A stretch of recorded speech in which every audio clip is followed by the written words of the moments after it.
You come at the king, you best not miss.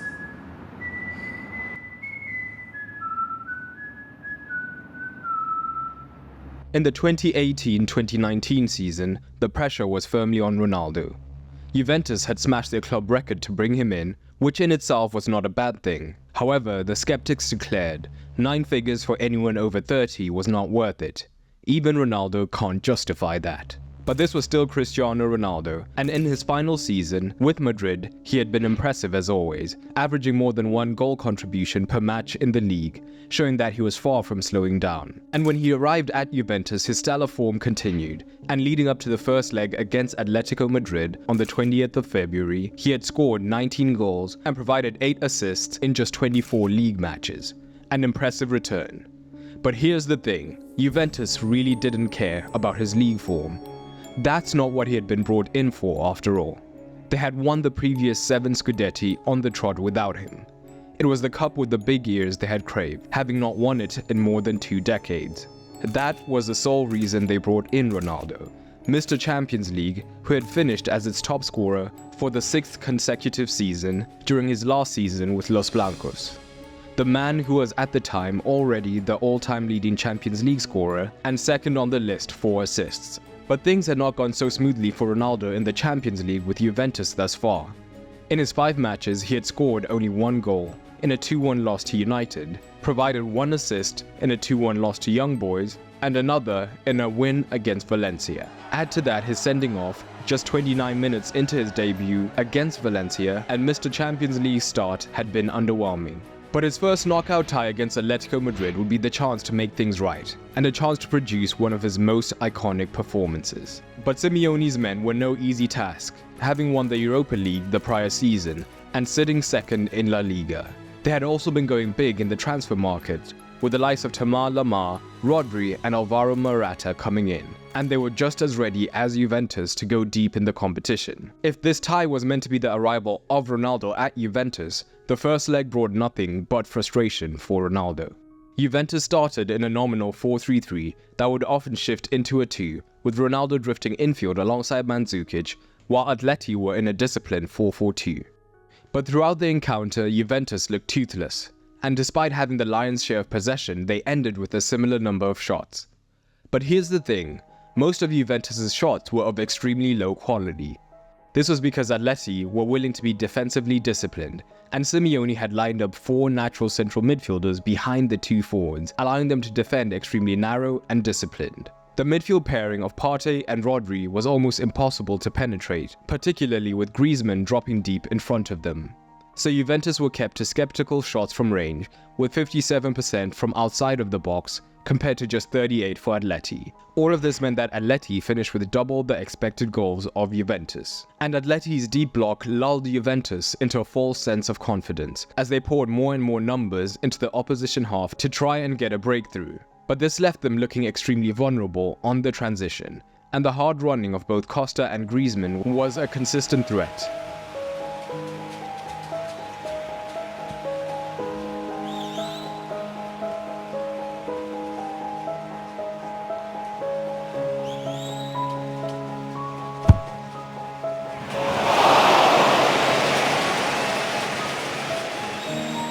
Atleti were edging closer.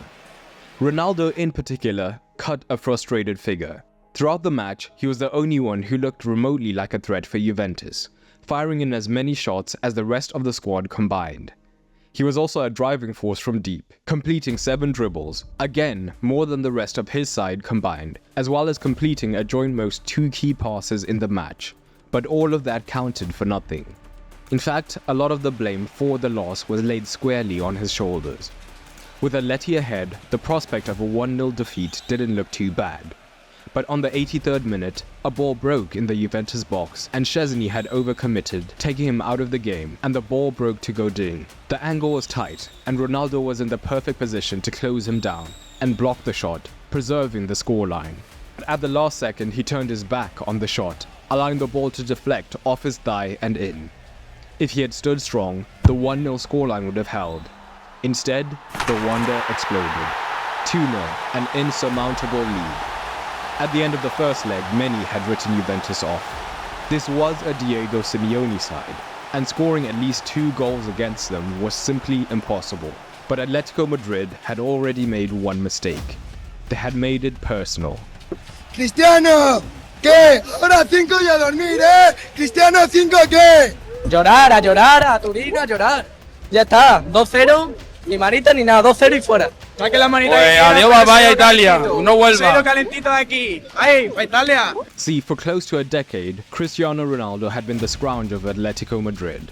In La Liga alone, he had 12 goals in 16 matches against the Los Rojiblancos, while providing 3 assists to boot. In 7 Copa del Rey appearances, he had stroked in a further 6 against them. And that was just the tip of the iceberg. The deepest wounds he had inflicted were in the Champions League. For 4 seasons in a row, his Real Madrid sides had been responsible for knocking Atletico Madrid out of the competition. To twist the knife further, one of the occasions was the 2014 final, where he provided a goal and an assist in a 4-1 win when it had been looking like Atleti would be winning their first Champions League. In 14-15, he assisted the only goal over 2 legs to secure Madrid a last-minute win. In 15-16, he dispatched the 5th penalty in another Madrid derby Champions League final.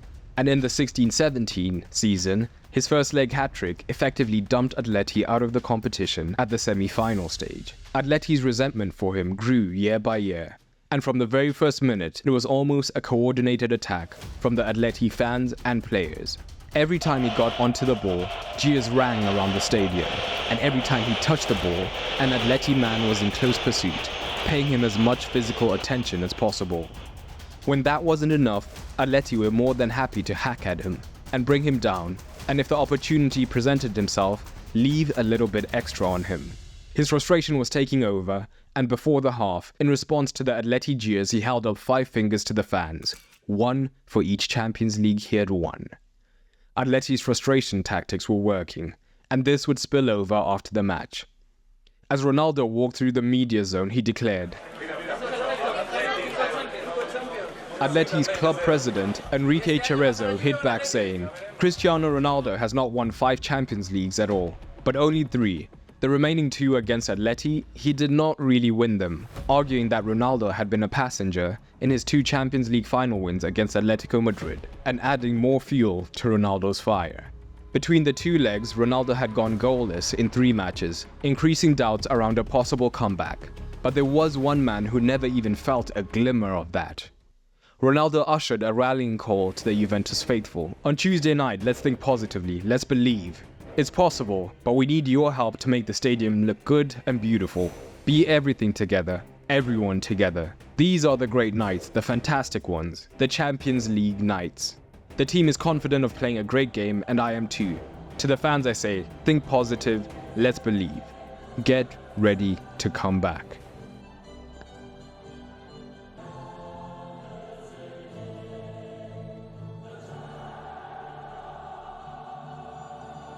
Allegri had changed things completely formationally from the first leg.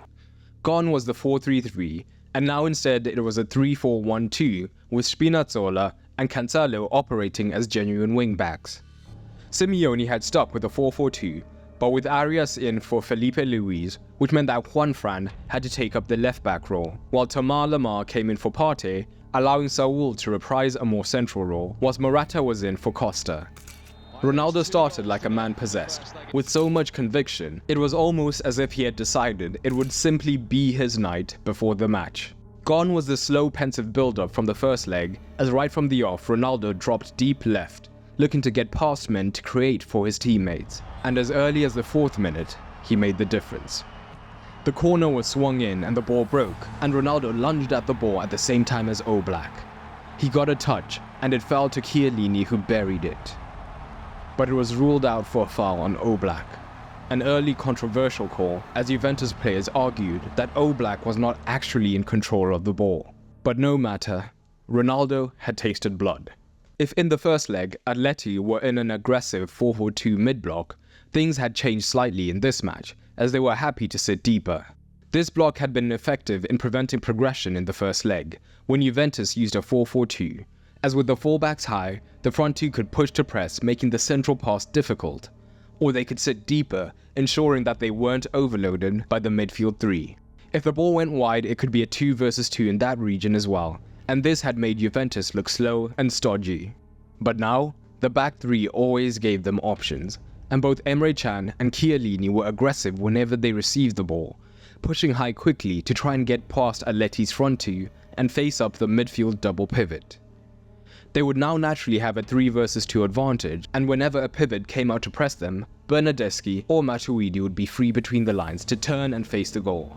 Bernardeschi in particular was a nightmare for Simeone, consistently finding spaces to wreak havoc. To deal with this, much like in the first leg, Simeone contracted his midfield 4 to be extremely narrow, trying to make it a 4 versus 3 through sheer compactness. But Juventus had spotted an early weakness, one that Ronaldo would look to exploit. Arias at right back was the only defender who was not a regular starter, and Juventus looked to pounce on this. With Atleti so narrow, Spinazzola effectively operated as a left winger due to a lack of Atleti pressing higher up the pitch. And on his Champions League debut, in these 1 versus 1 situations he was fearless, attacking Arias consistently to clip in a pass or even cut in on his stronger right foot. But Ronaldo could exacerbate this, as he often took up this position between the centre-back and Arias. So whenever Arias looked to close down Spinazzola, Ronaldo could be found. Atleti were struggling. Koke began to move wider to try and compensate for this, but Juventus switched to a wide triangle to maintain that overload, meaning that even when the widest two were covered, he could make the run through the defense to still get the space. But despite getting into these positions, the breakthrough did not look remotely close. See, Juventus were falling into the same pitfalls as the first leg. In that encounter, Juventus had taken turns between Ronaldo dropping wide left and Mandzukic doing the same, meaning they could look light in the box, particularly considering the aerial strength of Godin and Jimenez. So Ronaldo adapted. As the match progressed, he spent less and less time on the flanks, but moved centrally with his partner Mandzukic. But despite effectively having 2 towers in the box, backed up by Bernardeschi and Matuidi flooding the box when possible, and a high quantity of supply from out wide, Juventus struggled. Jimenez and Godin were too tall themselves and too wily to boot. Ronaldo still prowled though, searching for a weakness. And then he spotted it. So often, Juventus still overloaded that left flank, now with Chiellini rather than Ronaldo being the third point in the triangle, and Atleti would be forced across to reduce the gap between Arias and Jimenez. This left Juanfran, a natural right back, exposed down the left-hand side. Juventus and Ronaldo's plan crystallized. And then, Bernardeschi picked up the loose ball and attacked down the left with Spinazzola. Ronaldo pulled onto Juanfran and awaited the chance. Like he had done for years, Ronaldo rose. He planted the header so firmly that Juanfran almost went into the net with it. 1-0 Juventus, 2-1 on aggregate. Mr. Champions League was threatening to live up to his nickname. Juventus were energized, and just before the break they enacted their plan once again. Even closer. The halftime whistle sounded. The game was in the balance, but an equalizer from Atleti would leave Juventus needing 3 goals in one half due to the away goal. If in the first half Ronaldo began to take control early, in the second he fully wrestled it. He almost created an early chance with Atleti just about escaping. But in the 48th minute, Atleti had a rare foray forward, and a wayward switch floated across the pitch. Ronaldo intercepted on his chest and found Spinazzola down the outside.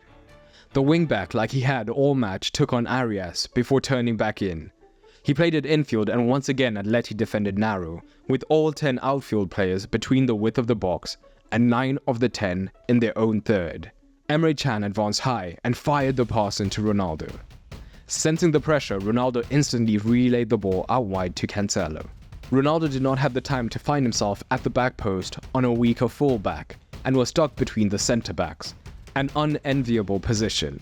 But as Cancelo crossed, it became clear.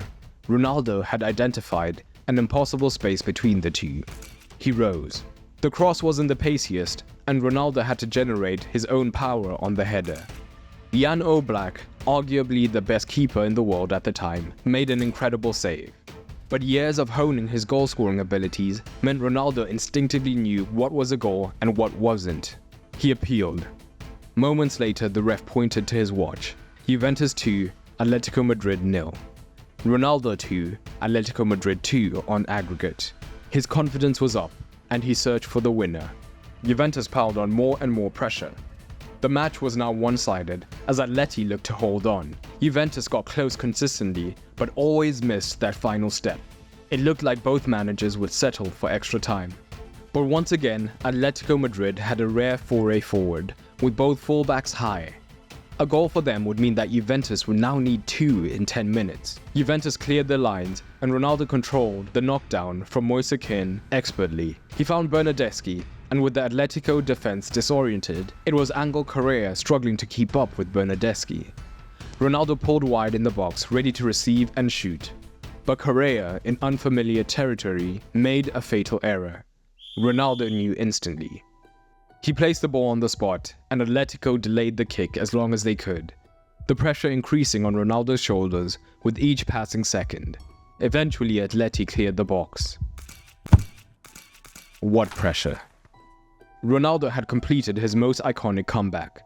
For the 5th season in a row, a Ronaldo side dumped Atletico Madrid out of the Champions League.